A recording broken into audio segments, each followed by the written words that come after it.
Cette histoire va très loin plus qu'on ne pouvait l'imaginer. L'histoire de Youssouf. Vous connaissez Youssouf?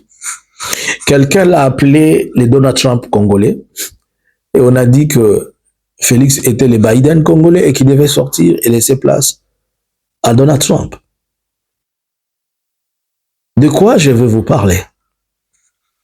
Youssouf s'est encore retrouvé en contact secret avec Vladimir Poutine.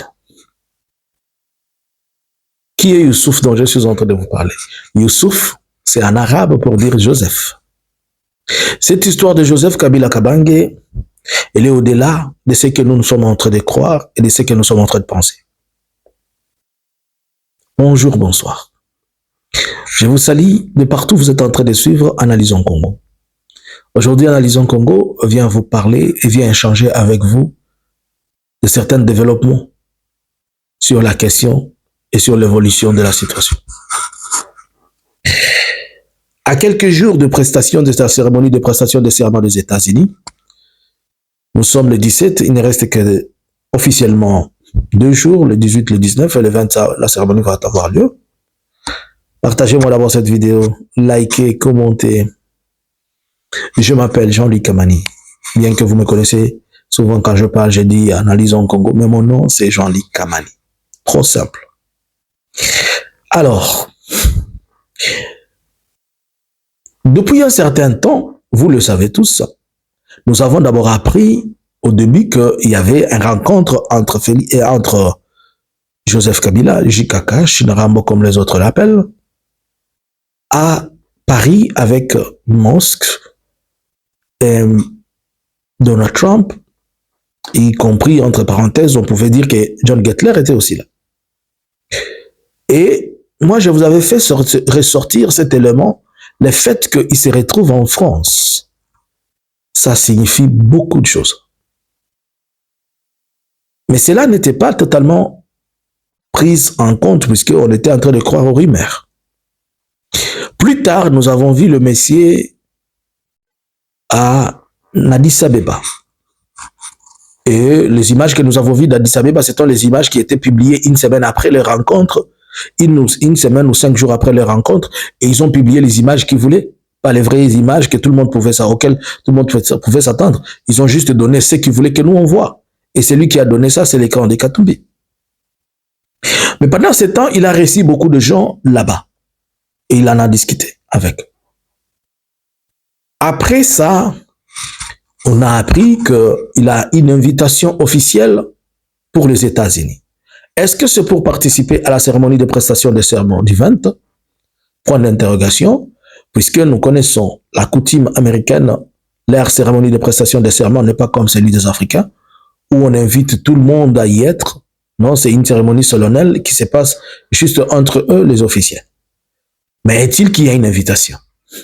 Est-ce que l'invitation c'est pour le 20? Est-ce que c'est pour le 25? Est-ce que c'est pour quand? On ne sait pas. Mais dans l'invitation aussi, on sait qu'il va se rencontrer avec le patron de la Maison Blanche, qui est Donald Trump. Et là, c'est une gifle politique, puisque nous avons un président qui est en place, le président de la République démocratique du Congo, et qui a, pendant beaucoup de temps, nous a crié avec leur diplomatie agissante, disant que les États-Unis étaient un partenaire fiable et trop sûr pour eux, et qu'il s'est confié dans beaucoup de choses que les États-Unis les disaient.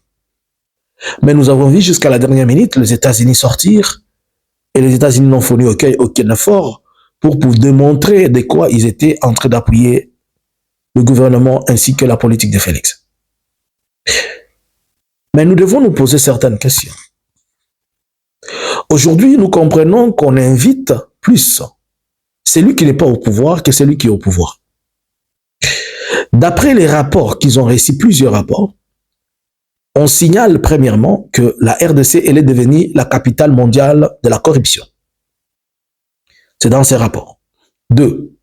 On signale, ça c'est un analyste américain qui a fait ça, ils disent que le bureau de Washington reconnaissent que la RDC est devenue la capitale mondiale de la corruption. Et cela ne favorise aucun climat d'affaires ne favorise aucune personne à vouloir s'investir officiellement. C'est mieux que l'on s'investisse et que l'on collabore avec deux pays parallèles, notamment les pays qui nous entourent, pour avoir ce qui est de la RDC à cause de sa corruption. Deux, la RDC est devenue la plaque tournante de violations des droits de l'homme et des enjeux foulant aux pieds les valeurs de la démocratie, avec la répression de la liberté d'expression à grande échelle, avec le loi telle que celle qui favorise la condamnation, pas seulement la condamnation à mort, mais aussi